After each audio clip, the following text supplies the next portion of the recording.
What is going on, everybody, and welcome back to the channel, and I hope you're all doing really well. So this is a weekend video that I don't normally do, but I keep getting asked this question quite a lot recently. So yeah, it's my game settings and my online settings. So as you can see in front of you, it's competitive. That's how you have to have it set when you're playing online, and then we'll just run through really quickly how I've got mine set up. So I have auto shot off, assisted headers off, shot assistance is assisted, time finish I have off. I've never perfected the time finish, so for me it's useless. I don't use it. In actual fact, if you're going for a header in the box, if you tap the shoot button twice, you can actually do a ground header. So you're hitting the ball towards the ground.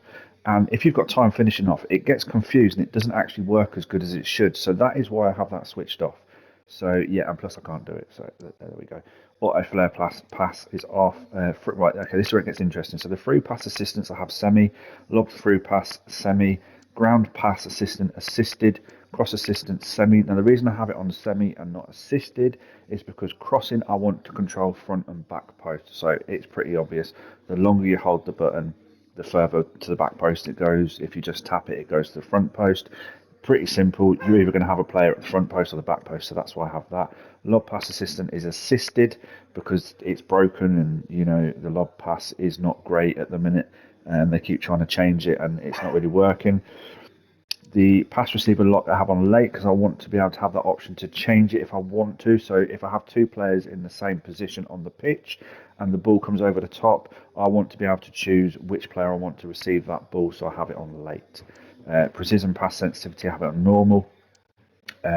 Right, defending I have it on clearance, it's directional, so that is a must, because if you have it on classic it just boots the ball. I want it on directional, which means they're going to put it out for a corner or they're going to put it out for a throw-in. That way my opponent can't get it. Defending, now advanced defending. So tactical defending means if you press and hold so if you have it on tactical defending, if you press and hold the X button or the pass button, your player will run to the ball. So what you'll find is if a lob ball comes over the top and you've automatically got your finger on the pass button, you're going to run to a ball that isn't there. So therefore, you're always going to have players out of position. So that is why I have mine on advanced, because then that way, if I can use the X button then for a shoulder charge or a seal out. Seal out means that I can just push them off the ball, or I can just barge them off the ball with the X button, with the pass button. So that is why I choose advanced defending. Pass block assistance is a given. Obviously, you want that switched on. You want them to block passing lanes and stick a foot out. So that kind of makes sense there. Auto switch and I have on air balls, on loose balls. I've had that from day one and I've never changed it. Auto switch move assistance, I have none. I want to be in control of that, not the AI. Now the right stick switch and I have on classic. I have it on player relative, which means it's the closest player to the ball. So that kind of makes it easier for me.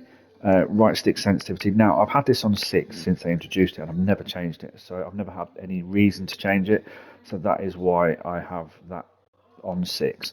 Next player switching, I use a combination of L1 and the right stick. So the reaction time calibration, now this was causing a lot of issues at the beginning of the game with lag, so I had it switched off, so that is where it's basically set to, so therefore the reaction time is non-existent because I have it switched off.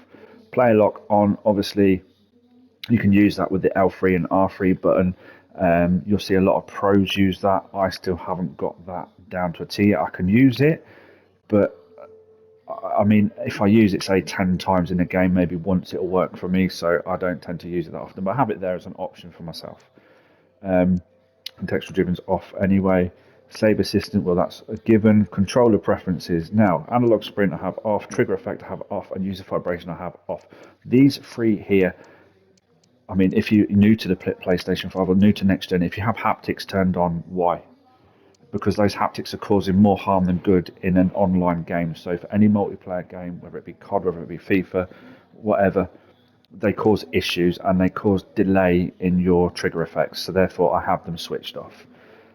Match we don't need to worry about because that's just whatever we're doing right now. And the camera one is what I get asked a lot about as well. So this is my camera settings. Single player, multiplayer, lock to player camera and clubs camera is on co-op.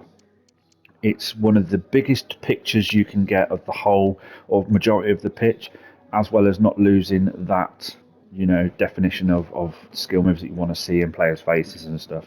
Rush camera, rush broadcast don't need to have that any different. Be a pro keeper. Don't be a keeper. Don't really be a keeper. I'm not a keeper. Don't use it. Camera settings are on default, as I've said before, and these are the heights, so it's on default, which is 10, 10, 10. Ball tracking speed I have off. Penalty area zoom off. Power shot zoom I have on, because the only time I use that is with the players with the traits, so therefore the zoom doesn't really matter too much. So that's how I have all that set up.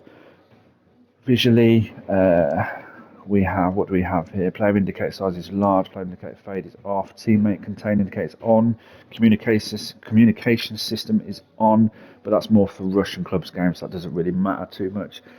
Play styles I have on.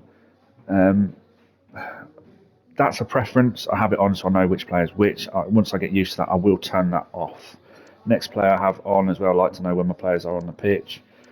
Player-based difficulty indicator I have off. Hold to skip off. Time score display on. Score clock drop down. Precision pass visuals on. Precision shot visuals are on. Radar is 3D. Always had a 3D radar for as long as I can remember, because I like to see where players are on the pitch. Net tension default, net shape, all that lot is all personal preference. Now I do have my connection monitoring on, but I only see that at the end of the game, so I can see what my ping is basically, and then I have my input so I can show you guys. Hypermotion insert I have switched off. That is annoying as hell. The player performer widget, annoying as hell. Have that switched off too. What else is there? Yeah, that's AR coaching, rush, hide. Yeah, don't really want that ping system I have on. That is pretty much it. I mean, obviously my sounds is all what you have to do. Simulation I don't bother with. Rules I don't bother with. Accessibility I'm not too fussed about that, so that is where it is. Graphics mode I have on favor resolution. Now, enhanced visuals or favor resolution. Now this is where it gets a little bit interesting. So if you want to use the full capacity of your next gen, then you have it on enhanced. The problem I've had is sometimes the game glitches that much. It's trying to do the enhanced visuals and it's messing around with my gameplay.